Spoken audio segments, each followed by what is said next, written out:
Break के बाद आपका खैर मकदम है। श्रीनगर के नौहट्टा इलाके में सिक्योरिटी फोर्सेस और मिलिटेंटों के बीच एनकाउंटर में जख्मी पुलिस एहलकार ने अस्पताल में दम तोड़ दिया है। पुलिस कांस्टेबल सरफराज अहमद साकिन बटूत जिला रामबन गुज़िश्ता रोज एनकाउंटर में जख्मी हुआ था।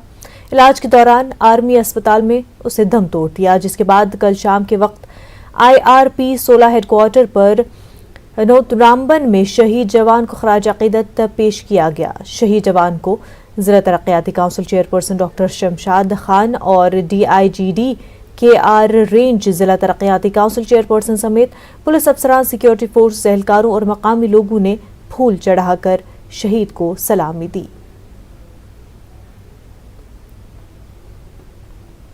श्रीनगर में अटैक हुआ था जिसमें हमारा एक जवान घायल हुआ था। IR-16 परनोद रामबन में सरफराज हमारे शहीद हुए हैं। इलाज के दौरान आर्मी के हॉस्पिटल में, जिनकी अभी आज यहाँ पर अभी वो शहीद आए हैं, जिनको बटालियन हेडक्वार्टर पर हम लोगों ने ससम्मान विदाई दी है और अभी में हम अपने इनके घर वालों की सुपुर्द करेंगे और वहाँ पर इनको अंतिम सलामी भी दी जाएगी।